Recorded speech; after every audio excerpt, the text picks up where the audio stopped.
Look, I'll be honest with you. I was nervous. Like, genuinely nervous watching Carlos Alcaraz walk out onto Rod Laver Arena for his first match without Juan Carlos FERERO in his box. 7 years, 6 Grand Slams, countless title runs, and now, for the first time in his professional career, he's doing it alone. Well, not alone exactly. Samuel Lopez is there, but it's different. It's completely different, and everyone watching knew it. The question on everyone's mind heading into this Australian Open first round against Adam Walton was simple. Would Alcaraz crumble under the weight of this massive change? Would the absence of FERERO, the man who'd been guiding him since he was 15 years old, finally expose some vulnerability in the world number one? Would this be the moment where all the speculation about the coaching split being a mistake would be proven right? Spoiler alert, it wasn't. Alcaraz dismantled Adam Walton 6-3, 7-6, 6-2 in a performance that was equal parts ruthless and spectacular. And honestly, the way he played sent a message to everyone watching, to Jannik Sinner, to Novak Djokovic, to every doubter who thought this coaching change would derail his Australian Open campaign. The message was clear. I'm still here, I'm still dangerous, and I'm coming for that career Grand Slam. But before we break down the match and what it means for Alcaraz's title chances, we need to talk about the context here, because this wasn't just another first-round match at a Grand Slam. This was Carlos Alcaraz stepping into completely uncharted territory. For his entire professional career, FERERO has been there, in the coaching box, on the practice courts, in the strategy sessions. That voice, that presence, that tactical genius that helped transform Alcaraz from a talented teenager into a 6-time Grand Slam champion. And then, 1 month ago, it all ended. December 17th, 2025. The split announcement that shocked the tennis world. After Alcaraz's best season ever, 8 titles, 2 Grand Slams, year-end number 1. Everything looked perfect from the outside, but behind the scenes, something was broken. Contractual disputes, communication breakdowns, different visions for the future. Whatever it was serious enough to end one of the most successful partnerships in modern tennis. The tennis world has been dissecting this split for weeks. Was it Alcaraz's father pushing FERERO out? Was it money? Was it the whole mi camino philosophy clashing with FERERO's more disciplined approach? We still don't have definitive answers. But what we do know is that Alcaraz showed up in Melbourne with Samuel Lopez as his sole coach, ready to prove that he doesn't need FERERO to keep winning at the highest level. Now, Samuel Lopez isn't some random guy they pulled off the street. He's been part of the team since December 2024 as an assistant coach.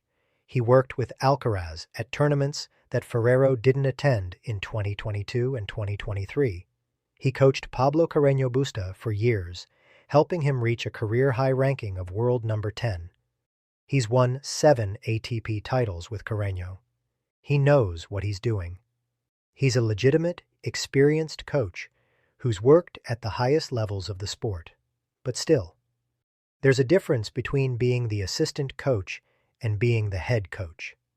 There's a difference between helping with serve mechanics in practice and being the sole voice in the coaching box during a Grand Slam match. The pressure's different, the responsibility's different, and for Alcaraz, this was the first real test of whether he could handle that transition. The build-up to this match was fascinating because Alcaraz didn't play any ATP tournaments leading into the Australian Open. Instead, he played a couple of exhibition matches.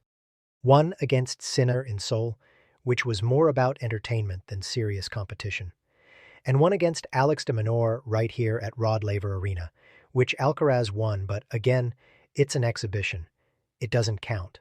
So coming into this first round, we really had no idea what kind of form Alcaraz was in or how he'd handle the pressure of his first competitive match without FERERO. Adam Walton was the opponent, and honestly, on paper, this looked like a comfortable draw for Alcaraz. Walton's the world number 79. He's an Australian wildcard getting his shot on home soil at Rod Laver Arena. His best result in 2025 was a semi-final at the Los Cabos Open. He's never won a main draw match at the Australian Open in his career. He came into this match with a 1-2 record in 2026, having lost in the first round of Brisbane and failed to even get through qualifying in Adelaide.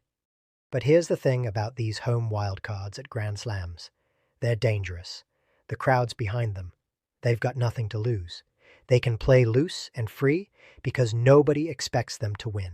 And sometimes, if the favorite's not focused, or if they're dealing with off-court distractions, like, I don't know, a massive coaching change, these guys can pull off shocking upsets.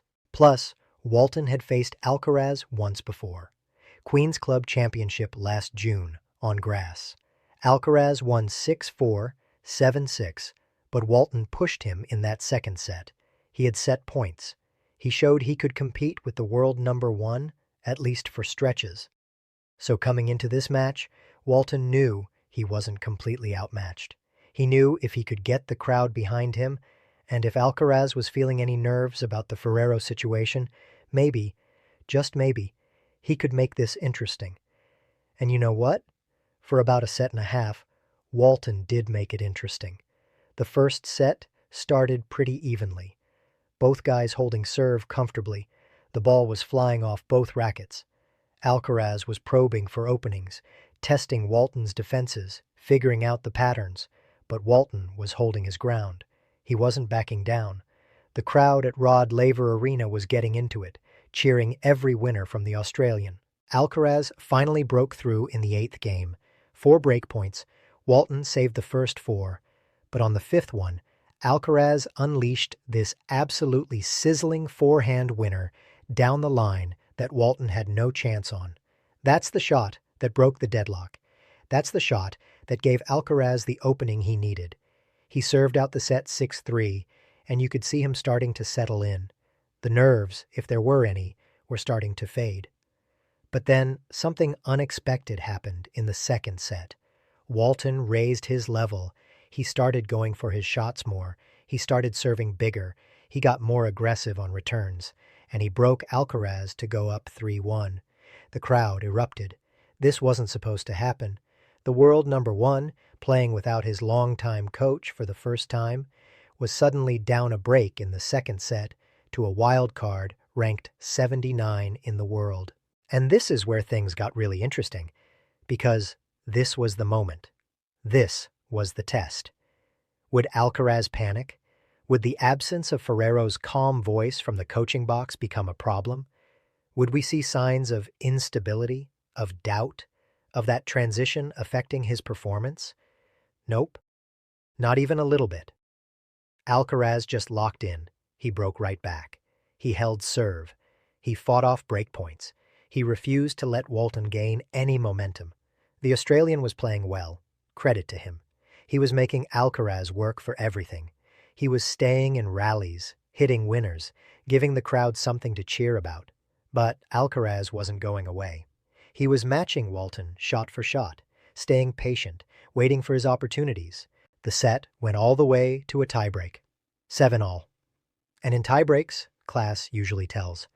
The better player, the more experienced player, the guy who's been in these situations hundreds of times before, that guy usually finds a way to win. And that's exactly what happened. Alcaraz clicked into another gear in the tiebreak. His shot selection got sharper. His movement got faster. He was reading Walton's patterns perfectly. He won the tiebreak 7-2, and you could see the life drain out of Walton at that moment. Because Walton had his chance. He'd broken Alcaraz. He'd pushed him to a tiebreak. He'd given everything he had. And it still wasn't enough. That's demoralizing. That's the difference between world number 1 and world number 79. Even when Alcaraz isn't at his absolute best, even when he's dealing with off-court distractions, even when he's playing without his longtime coach for the first time, he still finds ways to win the big moments. The third set was all Alcaraz. He broke Walton to love for 4-2. He coasted home 6-2. The final stats showed 8 aces and 38 winners for Alcaraz. Yes, he made 36 unforced errors, which is more than he'd probably like. But that's also more than Walton made, which tells you that Alcaraz was being aggressive, taking risks, going for his shots. He wasn't playing conservative tennis, he was playing his game. The explosive, attacking, all-court game that's made him the best player in the world. After the match, Alcaraz was asked about playing without FERERO for the first time, and his response was perfect, professional, composed, confident. He said he was really happy to step on court for the first time this season, that it couldn't be better than here at Rod Laver Arena, that it was a good match, and he felt great, that Walton showed a great level, and he had to stay there too. Notice what he didn't do. He didn't mention FERERO. He didn't talk about the coaching change. He didn't make it about the drama or the speculation or any of that stuff.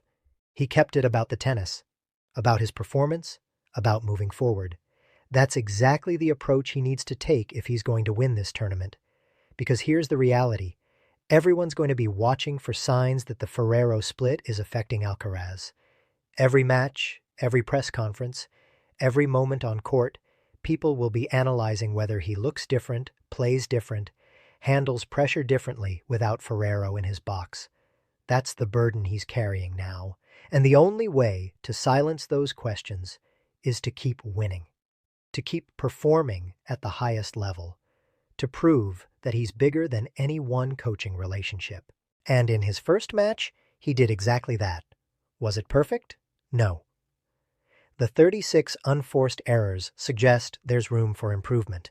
The fact that he went down a break in the second set shows he's not invincible.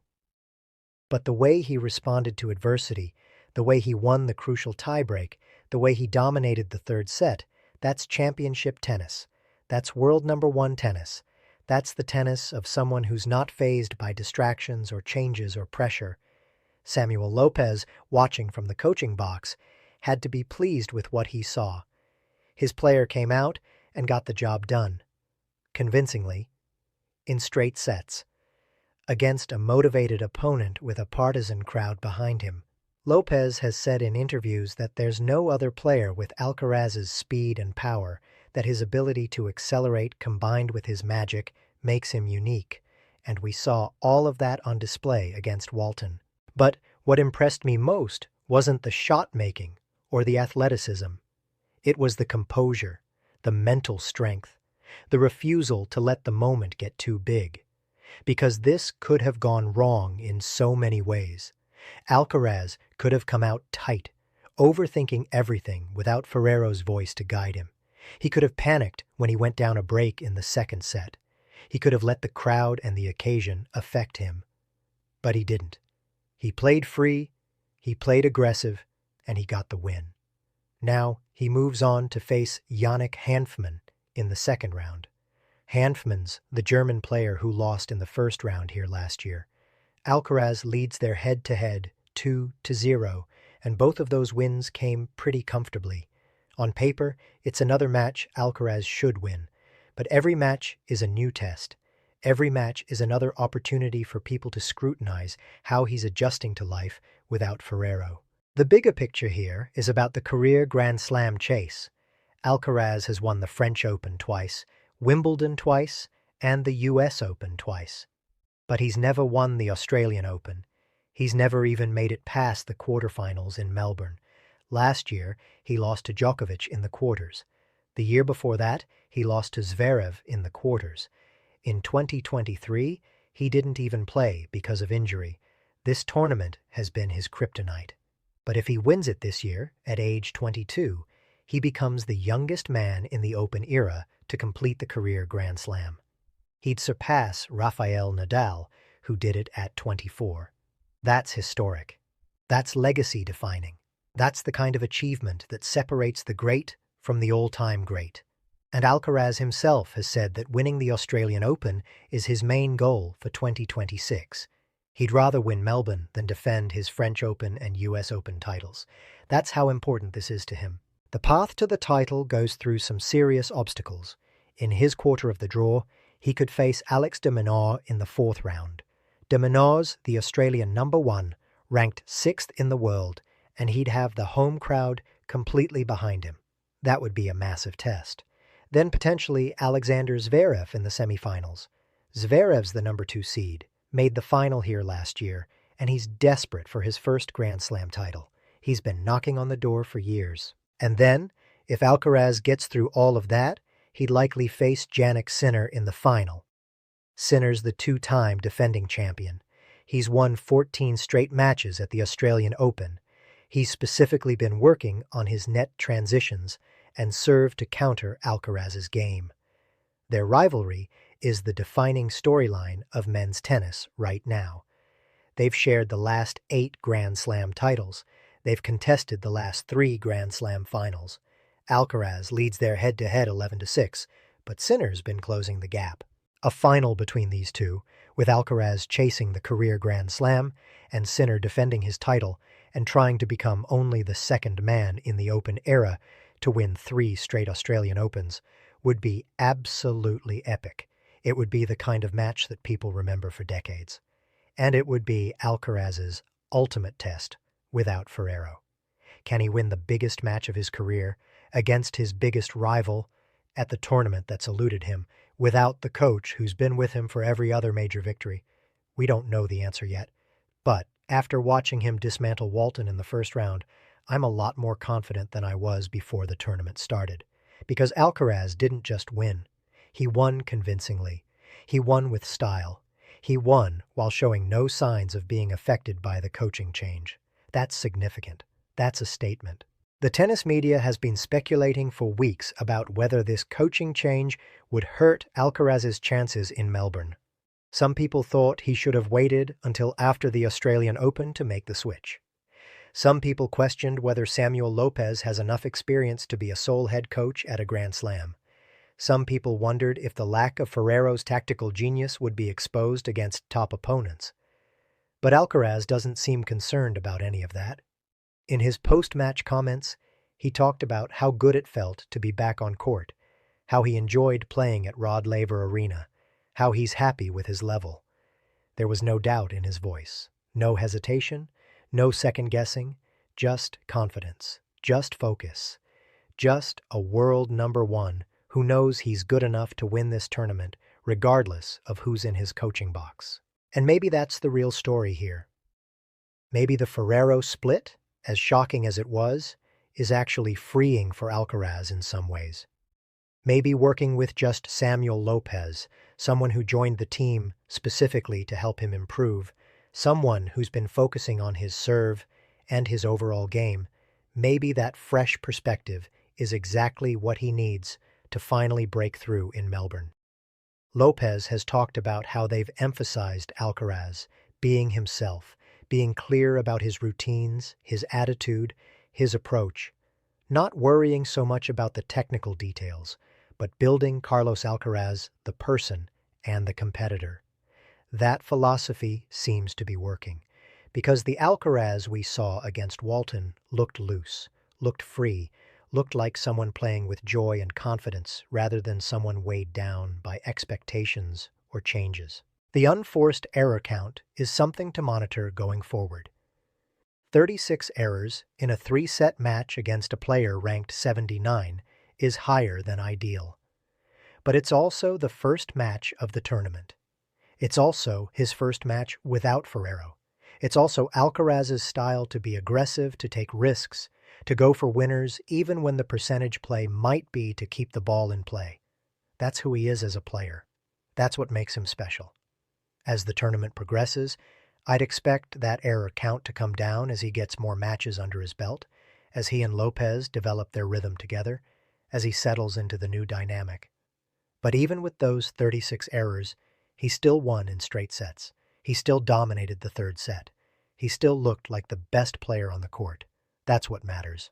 The historical context here is fascinating because we've seen other great players go through coaching changes at crucial moments in their careers.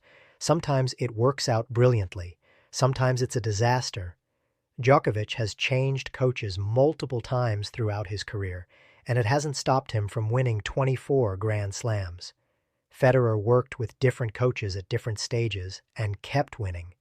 But we've also seen players struggle after splitting from longtime coaches, unable to replicate their previous success. The difference is, that Alcaraz is only 22 years old. He's still developing as a player. He's still figuring out who he is and what he needs. 7 years with FERERO was an incredible run, but maybe it had run its course. Maybe Alcaraz needed new voices, new perspectives, new approaches to reach the next level. We won't know if that's true until we see how the rest of his career plays out. But the early signs are promising. One thing that struck me watching the match was how comfortable Lopez looked in the coaching box. He wasn't fidgeting or looking nervous. He was calm, composed, engaged. When Alcaraz looked up after points, Lopez was there with encouragement or advice. The communication seemed smooth. The trust seemed genuine. These are small things, but they matter. Coaching relationships at the highest level are built on trust and communication, and it looks like Alcaraz and Lopez have that. The Australian Open has always been a tough tournament for Alcaraz. He's admitted as much himself, saying he hasn't found the right feeling with the happy slam yet. The hard courts here are slightly different from other hard court tournaments. They play faster. The ball bounces lower. The conditions can be brutal with the heat and the sun. Some players love it here. Others struggle. Alcaraz has fallen into that second category so far in his career. But maybe this year is different. Maybe the coaching change, as disruptive as it might have seemed on paper, is actually what he needed to finally crack the Melbourne code.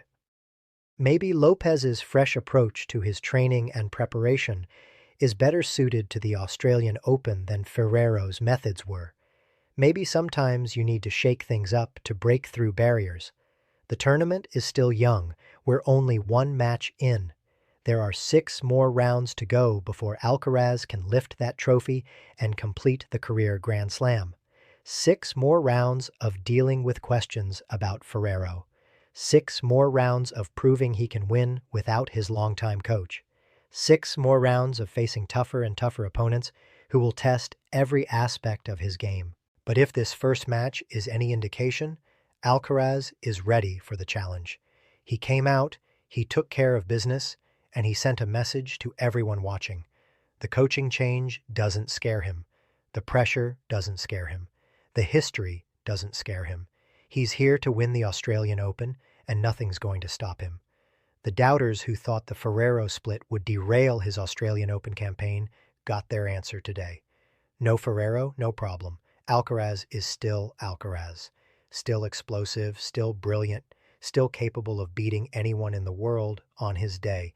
And if he keeps playing like this, if he keeps showing this level of composure and confidence, then Samuel Lopez might be holding up the Australian Open trophy in 2 weeks as Alcaraz's head coach for a Grand Slam championship. That would be quite the statement. That would silence every critic who questioned the timing of the split. That would prove that Alcaraz is bigger than any one coaching relationship, that his talent and his drive are what make him special, not who's sitting in his coaching box. And honestly, after watching him dismantle Walton in the first round, I wouldn't bet against it happening. The tennis world spent the last month speculating about how this coaching change would affect Alcaraz. We analyzed it from every angle. We debated whether it was a mistake. We questioned whether he could maintain his level without FERERO. And then Alcaraz went out and played like none of that matters, like he's still the world number 1. Like he's still the guy who won 8 titles last year, including 2 Grand Slams. Like he's still the overwhelming favorite to win this tournament. That's champion mentality. That's what separates the great from the good.